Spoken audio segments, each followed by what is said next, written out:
Hello everyone, my name is Jedidah Nguyo, aka Writetr Nguyo. I am an assistant editor and a writer here at Parents Magazine. I write the cover story, I write the Bond of Love column, I write the Survivor column, and a few others, and of course on the website.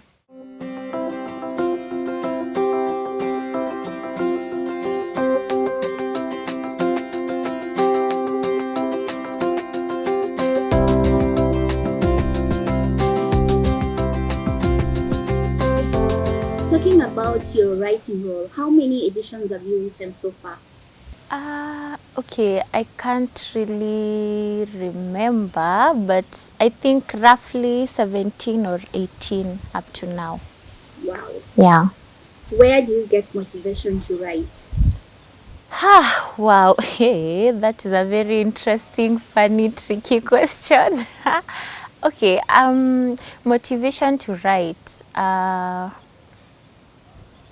I love writing, so I just love writing. So like when I have something to write about, of course I write about it. And you see now here, because we already have whatever it is that we deal with as a publication. So now my work is to just look for those, for those stories and write them. And as long as I have that, I'm good to go. Though, of course, there are moments when you have writer's block. Like there's a month I really had bad writer's block. I had done a story that was so difficult and I didn't know how to handle it. And then I think I was just burnt out.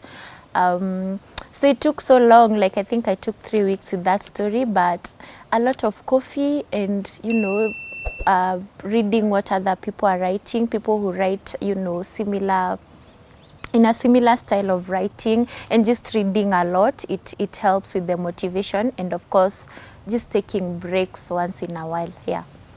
Going back to that question of motivation, now that you love writing, is there a moment in your life where you felt like you're demotivated to write a certain article, and how did you do to get the psych to write that specific article?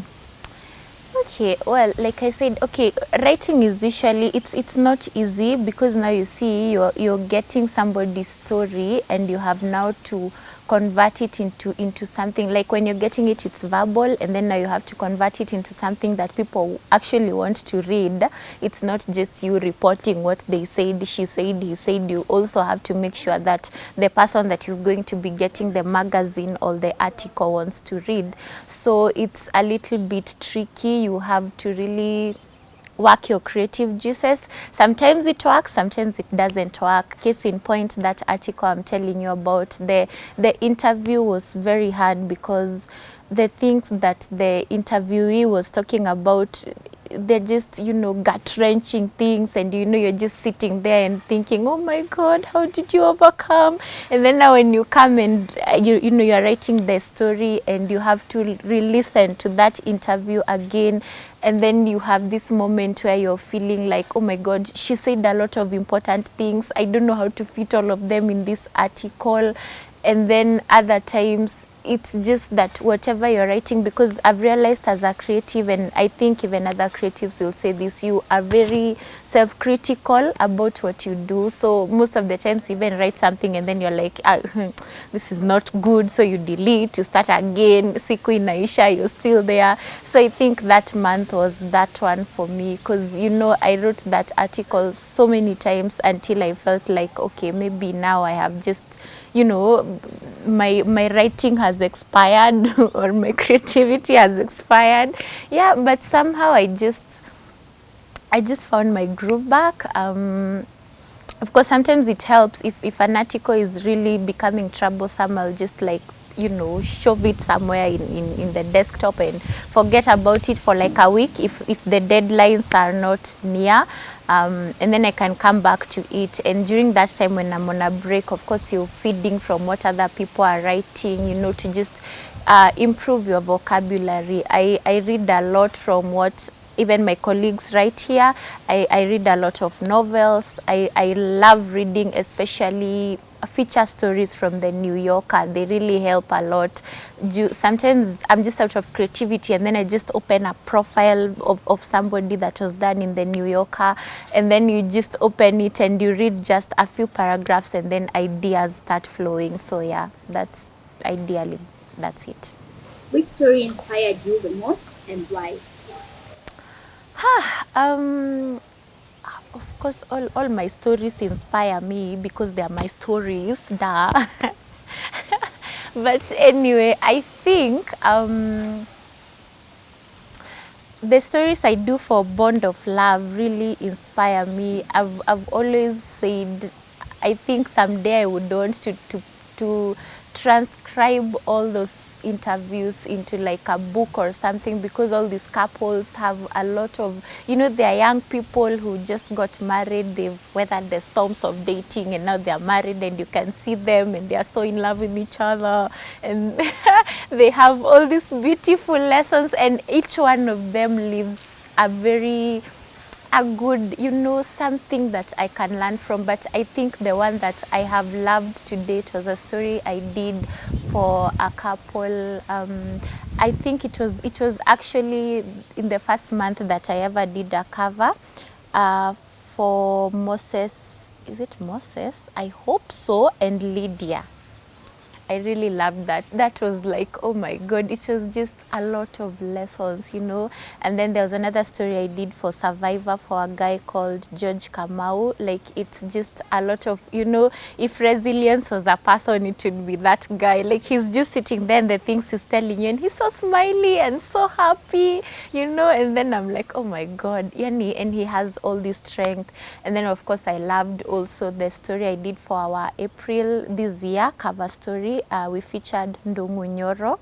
I also loved his journey, and you know, the journey that he's come, even founding whatever he's doing an amazing job. But it's called Watoto Wasome. It's an initiative he runs to educate kids, you know, who are strong academically but may not afford to you know, go to school. And you know, just hearing his journey, how he started and how he has even weathered the storms of being where he is, I really love that story. I dare say that was my best story. Like, I'm proud of that story. Yeah. What lessons have you learned from both the columns, that is the Bond of Love and the cover story? Hey, I think what I have learned is not every day will be your best day. Because there are days you just come and you know, you're like, oh my God, today I'm so optimistic, and you just start writing and the stories are just flowing, the words are flowing, you know, it's like you're just downloading. And then there are days when nothing is working, like it's like you have a mental block or something. So I think I've learned not every day is going to be your best day, and that's okay. It doesn't mean that you are a failure or you're a terrible person. It's just the way of life. And then I think I've learned patience, and you know, just being kind to myself and not being too overcritical, because sometimes I write things and then I'm like, hey, I don't even want to see that story. But then when the person reads it, the interviewee, they're like, oh, I love it, you're such a good, you know, storyteller. And I'm like, hey, what are you saying, you know? Yeah, so I've learned to, you know, it's good to, you know, critique whatever you are doing, but don't go overboard, you know. Yeah, just keep it healthy, keep it balanced. Yeah. So, having written Bond of Love, cover story, and of course other stories in the magazine, have those stories changed your day-to-day life? Yeah, of course, because like now you see, just like I was saying in the previous question that you asked, of course, there are lessons that you learn. And then, of course, because now I do a lot of things, I don't just write, because I also edit. So, and you see, you're also working with other people who are in other departments. So I think it's taught me, you know, how to balance, I think, and then how to just, you know, work in a team also. and just being organized, because if you're not organized, you are going to wake up one day and then you have 15 articles that you need to hand in that day, and then you'll start running up and down. So I think I have learned about being organized, yeah, and it's changed the way I do my things, because I always say, like, I love a life where I'm just doing things like it's not a routine. I love surprises you know, and I love doing things, you know. I love a situation where it's not so predictable. Like, I know I'm waking up at 8, you know, I will arrive in the office at this time, I will sit at this time. But now I've realized, like, somehow, even if I will not be that planned to the second, but it's important to be that organized. You know, this is what I want to do today, this is what I'll do at this and this time. Yeah, organization is important. That's what I'm trying to say.